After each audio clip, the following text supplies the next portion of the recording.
नमस्कार, आप देख रहे हैं इंडिया न्यूज। मैं हूं आपके साथ मेरी तोमर। हरियाणा विशेष में आपका स्वागत है। शुरुआत करेंगे। सीएम मनोहर लाल झज्जर दौरे पर रहे, जहां सीएम ने झज्जर जिले को 178 करोड़ की परियोजनाओं की सौगात दी। सीएम मनोहर लाल ने झज्जर गुरुकुल के वार्षिक उत्सव में शिरकत की और इस दौरान उन्होंने झज्जर गुरुकुल के लिए 51 लाख रुपए देने की घोषणा की है। इसके साथ ही प्रदेश के सभी गुरुकुलों को सोलर पावर प्लांट देने का ऐलान किया है। इसके अलावा गुरुकुल में कबड्डी और कुश्ती की नर्सरी खोलने की भी घोषणा मुख्यमंत्री ने की। मुख्यमंत्री मनोहर लाल ने गुरुकुल के पास बनने वाले पुरातत्व संग्रहालय का भूमि पूजन भी किया है।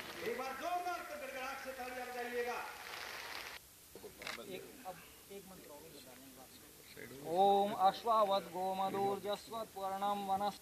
आज गुरुकुल झज्जर के अंदर ये जो महाविद्यालय का जो 106वां वार्षिक उत्सव कार्यक्रम था, इसमें मेरा आना हुआ। यहाँ गुरुकुल शिक्षा पद्धति और जो हमारी आधुनिक शिक्षा पद्धति है, इसमें समन्वय करने की आवश्यकता है। ये सब लोगों ने इसका समर्थन किया है।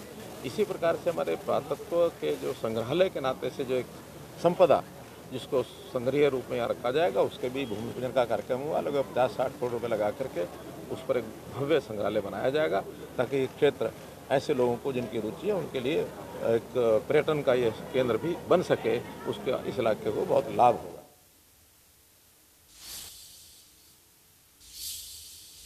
चलिए आपको विस्तार से ग्राफिक्स के जरिए दिखाते हैं कि सीएम ने झज्जर जिले को आज कौन कौन सी सौगात दी है। तो झज्जर को मुख्यमंत्री मनोहर की सौगात बता दें आपको। झज्जर को 178 करोड़ की परियोजनाओं की सौगात दी गई है मुख्यमंत्री की तरफ से।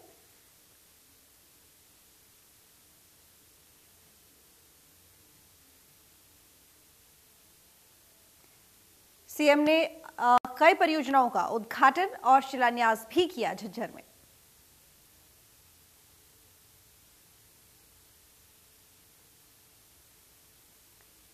तो गुरुकुल के पास बनने वाले पुरातत्व संग्रहालय का भूमि पूजन भी हुआ।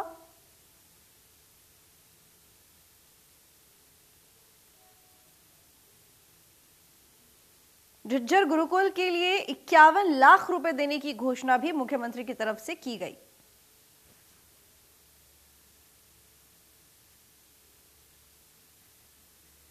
तो प्रदेश के सभी गुरुकुलों को सोलर पावर प्लांट देने की घोषणा की गई है।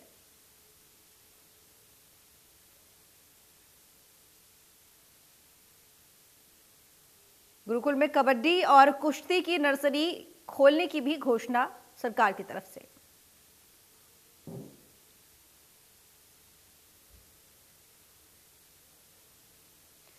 गुरुकुल के रोड को 18 फीट चौड़ा किए जाने की भी घोषणा की गई।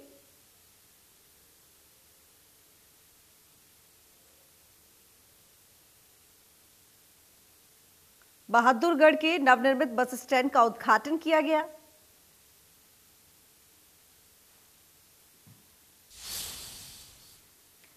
तो तमाम सौगातें आज झज्जर को दी गई है। आगे बढ़ेंगे। निकाय चुनाव को लेकर दिल्ली में हरियाणा कांग्रेस की बैठक हुई है, जिसमें पूर्व सीएम भूपेंद्र हुड्डा समेत कांग्रेस के तमाम बड़े नेताओं ने शिरकत की। बैठक में सभी नेताओं ने अपने विचार रखे हैं। बैठक के बाद कांग्रेस प्रभारी विवेक बंसल ने कहा कि सभी नेताओं से निकाय चुनाव को लेकर चर्चा हुई। आगे भी बैठक कर निकाय चुनाव पर मंथन करेंगे।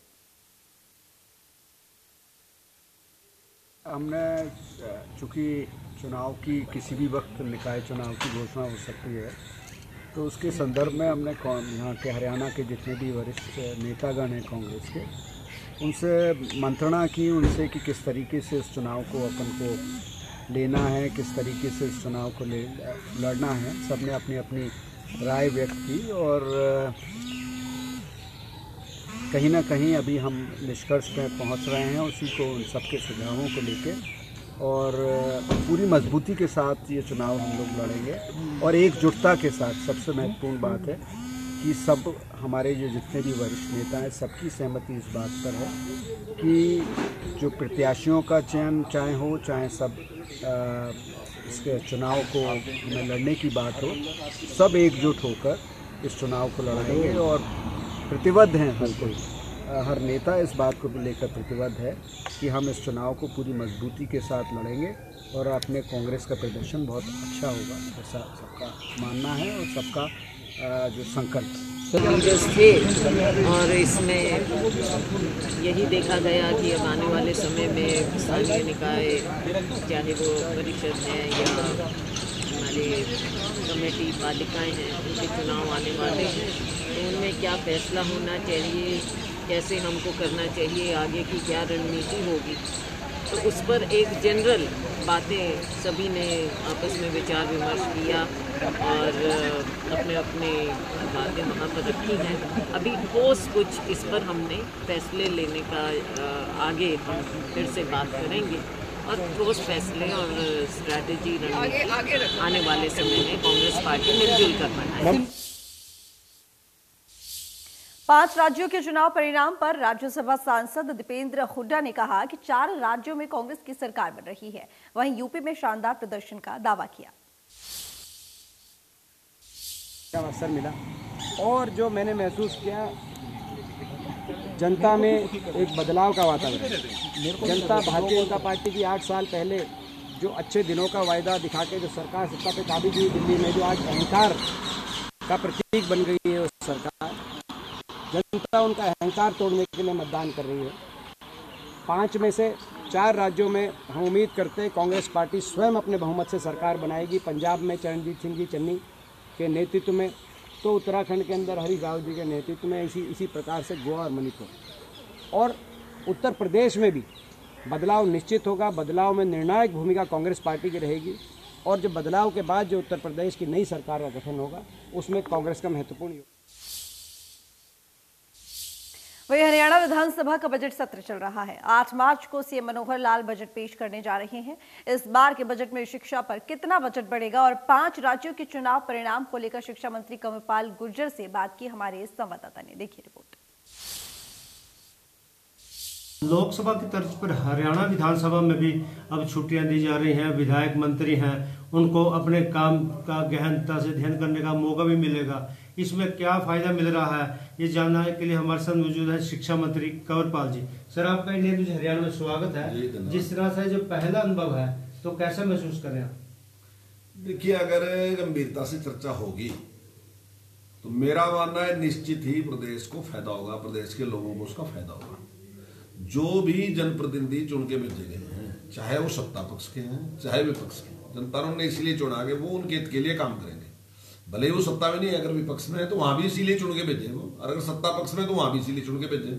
तो अगर गंभीरता से इस पर चर्चा होगी, बजट जो है वो बहुत ही महत्वपूर्ण है, जो अगला 1 साल का हमारा जो है विषय का निर्धारण करता है। तो माननीय मुख्यमंत्री जी ने टाइम पे जब भी जरूरत पड़ा तो उन्होंने निश्चित तौर से विपक्ष के भी सुझाव उसमें लिए हैं, और जो सुझाव उन्होंने दिए तो उनको शामिल भी उसमें किया।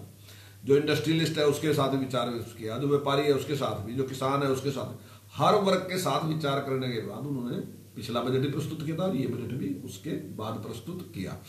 और अब की बार उन्होंने कमेटियां भी गठित की है इस प्रकार की कि बजट के बाद भी वो उसकी समीक्षा करें। उनको लगता है कि कहीं आपको लगता है कि बहुत ज्यादा है और कहीं लगता है कि बहुत कम है, तो इस बजट में ही जो आज है इसमें हम क्या इधर उधर को थोड़ा कर सकते हैं। तो बहुत खुले दिल के साथ उन्होंने किया।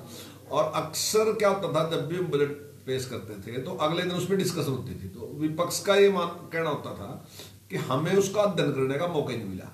मेरा मतलब ये नहीं है कि अध्ययन का मौका केवल वो आलोचना के लिए करते हैं, अध्ययन का उनके लाभ है।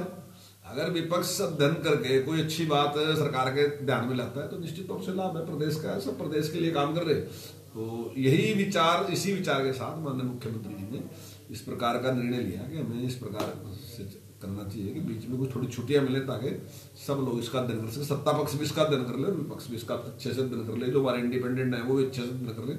और कोई भी आदमी अच्छा सुझाव दे सकता है, जरूरी नहीं है कि केवल सत्ता पक्ष के पास अच्छे सुझाव है, विपक्ष के पास भी हो सकते हैं। कोई इंडिपेंडेंट भी अच्छा सुझाव दे सकता है, सत्ता पक्ष का मिल ले दूसरा भी कोई अच्छा सुझाव दे सकता है, तो जिससे जनता का लाभ हो उसको मानने में क्या दिक्कत है। सर, इसमें जो महम से विधायक बलराज कुंडू, उन्होंने कहा कि पिछले 1 साल से कोई भर्ती नहीं हुई और 38,000 जो पद अध्यापकों के खाली हैं, तो बच्चे कैसे शिक्षा ग्रहण करेंगे? नहीं, देखिए, इतने तो पद नहीं है खाली, रेजिस्ट्रेशन होने के बाद शायद इतने पद तो नहीं बनेंगे, लेकिन ये मैं मानता हूं कि भर्ती काफी टाइम से हुई नहीं है। इसका एक कारण भी है, पिछले 2 साल कोरोना के कारण जिस प्रकार से स्कूल बंद रहे, तो उसमें इस प्रकार से का निर्णय लेने में थोड़ा सा ये रहा कि जैसे स्कूल खुलेंगे उसके बाद लेंगे। और मैं आपके चैनल के माध्यम से विश्वास दिलाता हूँ कि जो अगला सेशन आने वाला उसमें हम टीचरों की कमी जो है उसको पूरा कर लेंगे। इसमें सर जो यूक्रेन प्रकरण चल रहा है तो उसमें जो टिकैत साहब ये कह रहे हैं कि सरकार ने जो मोदी जी ने गंगा ऑपरेशन का नाम दिया, इसमें राजनीति, वोट की राजनीति है, इसका बेनिफिट लेना चाहते हैं। कि जहाँ आज एक बहुत बड़ी समस्या देश के सामने, हमारे बहुत बड़ी संख्या में हमारे बच्चे जो थे यूक्रेन में फंसे हैं, और जहाँ प्रधानमंत्री की योग्यता के साथ जिस प्रकार से उनका प्रभाव पूरे विश्व में, जिस प्रकार का प्रभाव उसका इस्तेमाल करके जिस प्रकार से उन्हें मैक्सिमम जो हमारे विद्यार्थियों को निकालने का काम किया, तो वो काबिल तारीफ है। लेकिन टिकैत साहब की बात करते हैं अब उन्हें गंगा पे भी दिक्कत है, उन्हें राम पे भी दिक्कत है, जिस चीज पे इस देश को गौरव है उस पर हर चीज पे दिक्कत है। ये विषय नहीं था, कोई पॉलिटिकल जो लीडर हैं वो ये ना, जो भी कोई इस प्रकार का अभियान होता है उसका नाम वो नहीं रखते हैं, जो अधिकारी हैं वही रखते हैं। इसमें सर जो 5 राज्यों के चुनावों की बात करें तो भाजपा कहाँ खड़ी है? निश्चित तौर से बीजेपी यूपी में स्वीप करेगी बिल्कुल, और बाकी जो स्टेट है वहाँ बीजेपी जीतेगी। पंजाब में उसकी परफॉर्मेंस बहुत अच्छी रहेगी जहाँ तक मेरा अनुमान है, तो मेरा तो यही मानना है कि बहुत अच्छा रहेगा। धन्यवाद सर। ये थे हमारे साथ शिक्षा मंत्री कंवरपाल गुर्जर जी, जिन्होंने बड़े विस्तार से बताया कि जिस तरह से जो यहाँ पर छुट्टियाँ आएंगी उसमें कोई भी चाहे पक्ष हो विपक्ष हो, हर बात को गहनता से जानने का मौका मिलेगा, जिससे आम जन का ही फायदा है। इसके अलावा उन्होंने ये भी कहा कि जो माना उन्होंने कि जो शिक्षकों के पद तो खाली हैं वो लेकिन सेशन के बाद जो है जल्दी भर दिए जाएंगे। वहीं उन्होंने यूक्रेन प्रकरण पर भी ये कहा, और ये कहा जो 5 राज्य हैं, 5 राज्यों में भाजपा अच्छे परिणाम देगी। यमुनानगर से देविदा शारदा, इंडिया न्यूज़ हरियाणा। बात धर्मनगरी कुरुक्षेत्र की, जहां पर 8 मार्च को प्राकृतिक खेती पर 1 दिवसीय कार्यशाला होगी, जिसमें मुख्यमंत्री मनोहर लाल और गुजरात के राज्यपाल आचार्य देवव्रत शिरकत करेंगे। कार्यशाला में हजारों किसानों को प्राकृतिक खेती को लेकर प्रेरित किया जाएगा। कृषि मंत्री जेपी दलाल ने कहा कि जल्द ही गुरुग्राम में ऑर्गेनिक फार्मिंग मंडी बनाई जाएगी। पूरे दिन की एक कार्यशाला होगी जिसमें प्राकृतिक कृषि पर, जहर मुक्त कृषि पर, जो पेस्टिसाइड से फ्री हो उस पर मंथन किया जाएगा। और इसमें हमारे इसी क्षेत्र के जो रहने वाले हैं गुजरात के राज्यपाल महामहिम आचार्य देवव्रत जी वो भाग लेंगे। हमारे मुख्यमंत्री श्री मनोहर लाल जी, हमारे ज्यादातर सांसद महोदय, विधायक, सभी जिलों के उपायुक्त, कृषि विभाग के जो वरिष्ठ अधिकारी हैं 200-250, बागवानी विभाग के अधिकारी, पशुपालन विभाग के अधिकारी और जो प्रोग्रेसिव फार्मर हैं अलग अलग, जिन्होंने अपनी मेहनत से कृषि में एक्सीलेंस प्राप्त की है, लगभग 1200 के आसपास उनको हमने आमंत्रित किया है। बल्लभगढ़ के लोगों को केंद्रीय मंत्री कृष्णपाल गुर्जर और कैबिनेट मंत्री मूलचंद शर्मा ने बड़ी सौगात देते हुए सेक्टर 3 गुड़गांव कैनाल पर बने 6 लाइन पुल का उद्घाटन किया। केंद्रीय राज्य मंत्री कृष्णपाल गुर्जर ने इस दौरान कहा कि कांग्रेस के राज में पूरे फरीदाबाद में एक पुलिया तक नहीं बनाई गई, जबकि बीजेपी सरकार लगातार जनता की सहूलियत के लिए पुलों का निर्माण कर रही है। उन्होंने कहा कि बल्लभगढ़ सेक्टर 3 गुड़गांव कैनाल पर 6 लेन का पुल करीब 7 करोड़ की लागत से बनाया गया है। इससे न केवल बल्लभगढ़ बल्कि पूरे फरीदाबाद की जनता को लाभ मिलेगा। इस मौके पर उनके साथ कैबिनेट मंत्री मूलचंद शर्मा और विधायक नरेंद्र गुप्ता भी मुख्य रूप से मौजूद रहे। चाहे छोटी समस्या हो चाहे बड़ी समस्या हो, फरीदाबाद वासियों की हर समस्या का समाधान किया जा रहा है। आज बल्लभगढ़ 2014 से पहले देखो, आज 2014 के बाद का बल्लभगढ़ विधानसभा को देखो। मुख्यमंत्री मनोहर लाल जी का, अपने लोकप्रिय सांसद केंद्रीय मंत्री कृष्णपाल गुर्जर जी का धन्यवाद करूंगा। इतने फ्लाईओवर, इतने सड़कें, इतने बरात घर, स्कूल, शिक्षा, चिकित्सा जो बल्लभगढ़ के लोगों को मिला है, और पहले कभी नहीं था। 14 पहले मैं अपने MP साहब का, मंत्री साहब का और मुख्यमंत्री का धन्यवाद।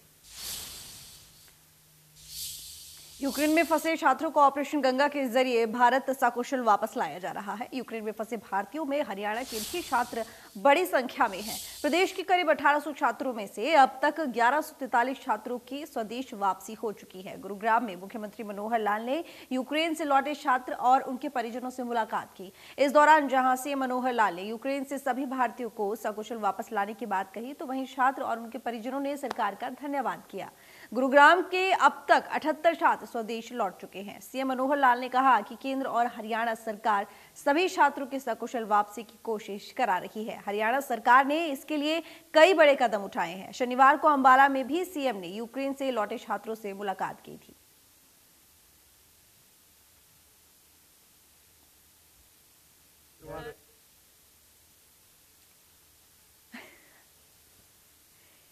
तो दो तस्वीरें आप ये देख रहे हैं, एक गुरुग्राम की है, दूसरी अंबाला की है। और आप देख सकते हैं कि यहाँ पर मुख्यमंत्री मनोहर लाल इन छात्रों से मिलने गए। आपको बता दें कि ये यूक्रेन से लौटे छात्र हैं जो कि वापस हरियाणा लौट चुके हैं।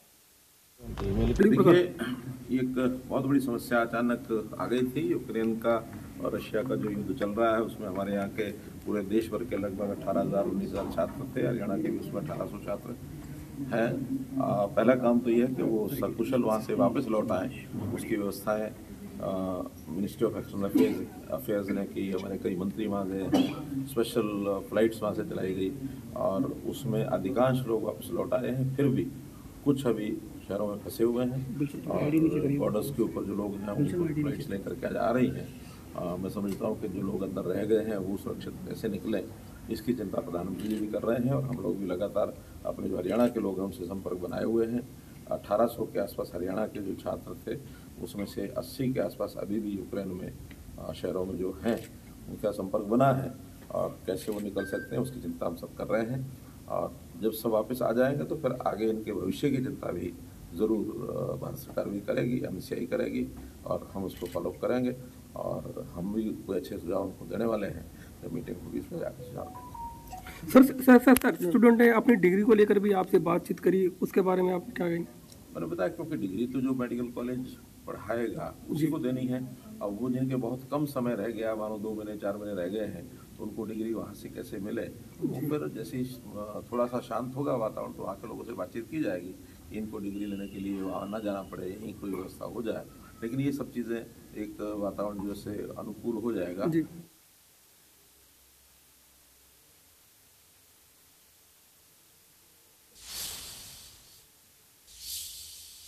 रूस यूक्रेन युद्ध के बीच चल रहे युद्ध का आज 11वां दिन है और दोनों देशों में भीषण गोलीबारी और बमबारी हो रही है। युद्ध के बीच यूक्रेन में फंसे भारतीयों की स्वदेश वापसी के लिए केंद्र और हरियाणा सरकार लगातार जुटी हुई है। हरियाणा के करीब 1800 छात्र यूक्रेन में फंसे हुए हैं, जिनमें से करीब 1143 छात्रों की वतन वापसी हो चुकी है। हम आपको ग्राफिक्स के जरिए पूरा आंकड़ा दिखाते हैं।